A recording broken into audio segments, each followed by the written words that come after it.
Joining us right now, no stranger to this city, formerly with the Toronto FC Academy, and a guy that has played many a game in the old NASL. A friend of yours out there, a friend of mine, Thomas Rongen. Thomas, welcome again, my friend. Thank you for having me on, Anthony. How's things? Very good, and pleasure to have you on. We really appreciate it. We know that you're an extremely busy guy, but it's great to have you on. Thomas, let's get right in it. Let's talk about the MLS coming closer and closer to the end of the regular season, playoffs creeping up as we speak. And let's look at that Eastern Conference. I got to tell you, I've been mightily impressed with Patrick Vieira and New York City FC, what they've done. And I've been really disappointed in what the Montreal Impact have done recently. Give me your thoughts on those two. Yeah, it's interesting if you look at the East and a little bit of the West as well. The two teams that were in the MLS Cup might not make the playoffs this year. You know, Portland and Columbus. That tells you a little bit about, I think, the parity of the league. It's very strong. There's always fights for that playoff position. New York with Patrick Vieira, the first international coach that has succeeded in the MLS, and there's been some big coaches as well, as you know, from Carlos Queiroz to Pereira, that won a World Cup with Brazil, and Boran Milutinovic, Ruud Gullit, and the list goes on of international coaches that failed here. So I'm really pleased to see that Vieira is stuck with it. The tough year last year, and midway with took over from Christ, but that's obviously a big plus. Toronto FC has turned it around. They've had a strong run, obviously. The last loss, though, lost a little bit of ground. The Red Bulls again with Jesse Marsch, who needs to be given a lot of credit and should have been at Montreal still. He did a great job in that first year there, and I still don't know why he left. But it's interesting. Philadelphia did poor last year. Probably will make the playoffs. Montreal, as you said, that were so good last year, so schizophrenic this year. You see a good outing, you see a bad outing. It's just very inconsistent. At the end of the day, if Montreal can make it to the playoffs, they have the players with the experience to go very deep, though. So the East is very interesting. Thomas, before we close out the East, let's talk about two teams that are going in two different directions. One that I have some serious concerns, and that has been the last 5 or 6 years. And I said it again this year. I said it last week to Taylor Twellman, who joined us. The Chicago Fire, to me, have been a massive disappointment the last 5 years, and you could see that their fan base is dwindling. They don't have a face of the franchise. They're lacking an identity, and they're sitting on the bottom again. And then the other one, to me, is a concern because they're packing them in the first 2 years, Orlando. And Orlando's a franchise that really needs to get a taste of playoff experience, I believe, in the next year to really keep their fans. I agree with you. Obviously, we know in Orlando there was a coaching change. Jason Kreis, who used to be in New York when Patrick Vieira took over, now he's in Orlando. I'm sure that he'll say this is not my team because they performed poorly even under him with a string of bad results that put him in a position right now where they probably won't make the playoffs. Great support initially and continue to be there. But you're right, next year needs to be a big year for Orlando FC and Jason Kreis to secure playoffs in order for this young franchise to be legitimate and the fans to stay with them as well. Kreis will make some changes without a doubt, and will make that team his team, so to speak. So this is a very important 2 years for Jason Kreis. This will, in fact, determine his future and his fate. Some people say he's a great coach, done wonders with Real Salt Lake, obviously with Garth Lagerwey, who's not a general manager at Seattle, has done poorly at New York. So this job, this success or lack, therefore, will determine his future. So huge for Orlando. You're absolutely right. Chicago, wow, where are the days of Bob Bradley and when they won championships in 1998. Obviously, some other coaches after that, Dennis Hamlet and Bruce Arena's assistant, let me see here, I just forgot his name, that's terrible, who was there for a few years as well, had Chicago up and running with some great players. There's some Mexican stars there. They did the right things in the last 5 years. It's been poor. You know, you talk to Frank Yallop, he blames the owner, that meddles too much, is most involved. They always hired a executive that knows the MLS very well, that knows the landscape of U.S. soccer, that's worked for MLS and the United States Soccer Federation, and hired a question-markable coach in a coach that won an under-20 World Cup with Croatia. Obviously had a tough time adjusting to what needs to be done to build a successful franchise. And I think this team, I don't see a lot of hope there because this team is built around their philosophy. Most of the players that are there will be there next year, and there's not enough quality, I think, to compete. So this franchise is in real trouble, short and long term, in my opinion. I couldn't agree with you more. Let's turn to the Western Conference, Thomas. To me, if the voting was done today, Pablo Mastroianni wins Coach of the Year, hands down for me. I respect what FC Dallas has done, but what the Rapids did this year and what they're still going to do, I believe, is get to a final, maybe win it all once again, is unbelievable. Last year, they absolutely were pathetic, let's be honest. This year, they've turned it around. What has turned around for them to have such a great year? We know that Pablo knows the league. He's played in it for a number of years, but they've really turned it around, Thomas. They really have, and I think that's the difference between maybe Chicago and Colorado. In Chicago, there's a lot of shooting off the hip. I really, really am happy that an owner has stuck with a coach that easily could have been fired in his first and second year, where they were very poor on the field, results, not making the playoffs, but he believed in Pablo's mission, and that team was so poor when he took it over. It takes a year or two with all the real limitations that MLS puts on you. And Pablo Mastroianni has done a masterful job in getting this team with some young talent and some international players where they hit home runs to put this team in a position where they can still win the East. Because I think they got 2 games in hand on Dallas. So you're right. For me as well, hands down the Coach of the Year and a franchise that really shows if you have a short but also a long-term plan and stick with a club philosophy, a coaching philosophy that has a trickle-down effect. They've done well at the gate now. They're getting more and more fans embracing this team with a player, obviously, that played in MLS, but also for the club, which I think is important. He's somewhat of an icon. Those, to me, are all the right... They've really pushed all the right buttons, and I'm so happy for Pablo and for the franchise to finally be in the upper echelon and competing against the best in the West, or the best in MLS in terms of supporter shield. Year after year, Real Salt Lake goes about their business. They knock on the door to try and win a championship. No flashy names, no superstars. They get the job done. They do it quietly. Once again this year, Real Salt Lake are knocking on the door to make some noise. Yeah, and you look, I think they're neck to neck, RSL and the Galaxy. And you know, those are 2 extremes, and they're very similar in wins and losses and points that they've gathered in totally different ways, which I think is great. That's the beauty of MLS. There's certain clubs that believe, as I said again, in not overspending, in being savvy, in owners that don't have deep pockets but are not willing to spend it, like Anschutz is willing to do, and forces MLS into situations where they bend, I think, the rules a little bit. They've got 3 or 4 very big names. They've used the DP and the new TAM mechanism to bring those players in, which has helped, and that is historically obviously very successful. But there's other teams in smaller markets that have been as competitive. You're under Jason Kreis, that won a championship. As I said again, with Garth Lagerwey at the helm.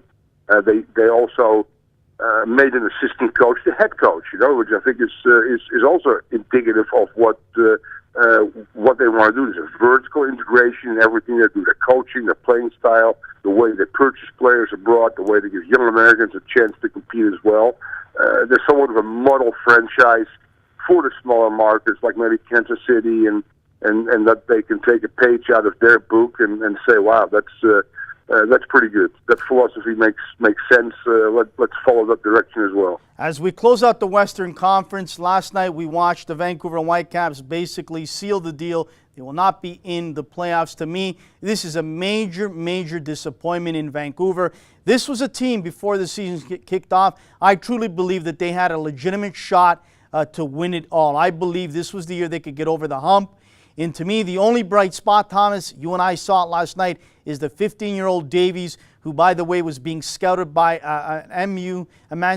Manchester City or Manchester United, I believe, scout that was in attendance. And to me, that's the only bright spot they have. Yeah, it's amazing to me.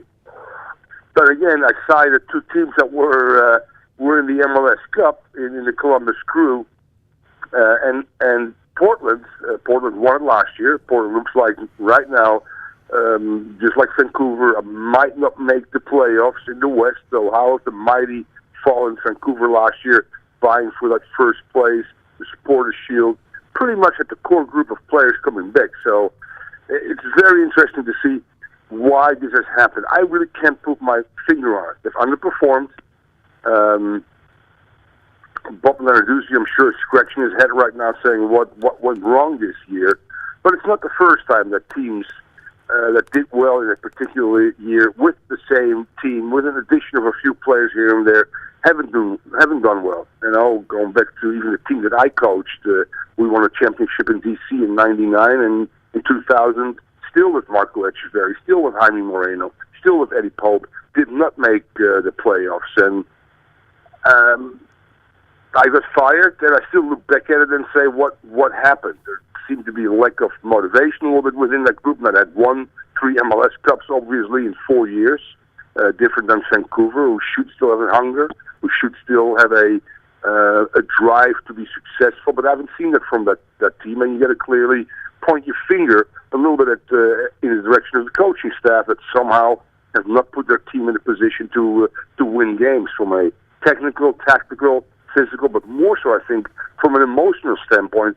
They've not been able to push the buttons with the group, with individual players that managers do so well in the rest of the world, be it Pep Guardiola, be it Antonio Conte, et cetera, et cetera. That's concerning for me if I look at the coaching staff. Thomas, just before we let you go, we really appreciate your time, but I can't let you go without talking to you about the time you spent here in Toronto developing, nurturing, helping the young players in the academy. A couple weeks ago, Thomas, I gave out the exclusive scoop on my Twitter that there will be a new league here in Canada, coast to coast, hopefully, kicking off in 2018, a new Canadian professional league for a place for Canadian players, Canadian coaches, and administrators to ply their trade and to have a dream once and for all be realized. I want your honest opinion, Thomas, because a lot of people respect what you have to say. You've worked with a lot of these players here in Toronto, and MLS and E spent millions of dollars in the academy. But when MLS, unfortunately, doesn't treat the Canadian player like an American and treats him like a Brazilian or an Italian, it makes it hard for them to get a rare spot on an MLS club. Do you believe, do you believe, I'll finish then I'll let you in, do you believe if the playing field was fair for everyone to be treated equally, that the Canadian player would be given a fair shot to compete mano a mano with a lot of the other American players and the others around? Yeah, probably. That's a huge problem, obviously, for the development of Canadian players and for the Canadian men's national team. The women's team is always, just like in the U.S., is a different entity and more outliers, I think. In the men, it's tough. But let's be real honest. There hasn't been a real curriculum for football in Canada for a long time. Your coaches and coaching education has been poor. It continues to be poor as well. So the lower levels, you don't have good coaches.